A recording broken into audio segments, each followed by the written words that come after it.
À l'Alliance de Paris, comme j'imagine dans tous les établissements du réseau, ce qui est essentiel, c'est comment notre étudiant va ressortir de chez nous. Est-ce qu'il va surtout avoir envie de rester, il va avoir envie de revenir. Et c'est remettre finalement l'étudiant, l'usager, au cœur du système. Les outils de la qualité nous servent à finalement prendre en compte la satisfaction de l'étudiant et de l'usager qui vient à l'Alliance française.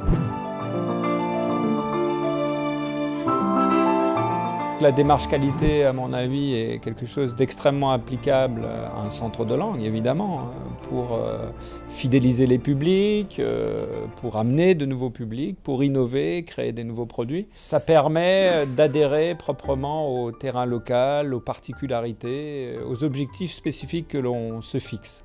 Et ça crée une sorte de cercle vertueux dans un établissement.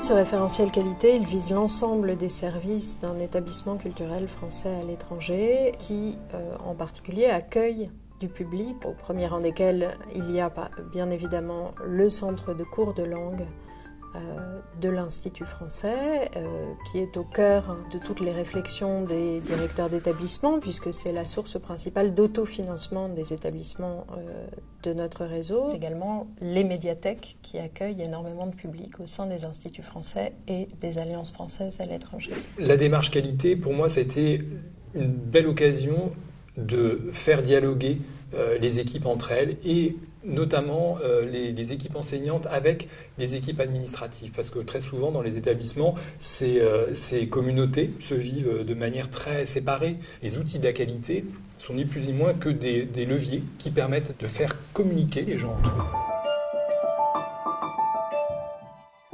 Nous avons souhaité actualiser ce référentiel en accord avec notre tutelle, le ministère de l'Europe et des Affaires étrangères, parce que les méthodes évoluent très vite, bien entendu, les méthodes de management, de gestion des établissements, mais on sait aussi que le numérique bouleverse considérablement le marché des langues, donc il était important pour nous de l'actualiser, et de l'actualiser notamment dans sa méthodologie. L'activité de l'Alliance française de Paris, comme de n'importe quel établissement du réseau, je pense, de toute façon doit prendre en considération les normes qui nous régissent et qui régissent notre écosystème. Et donc c'est prendre en considération tous ces outils, tous ces points de repère en vérité, qui sont indispensables au moment où on prend la responsabilité d'un établissement et où on doit être vigilant à son positionnement sur le marché et amorcer le pilotage de son projet. On a essayé de rendre la prise en main de ce nouveau référentiel aussi simple que possible pour les agents du réseau.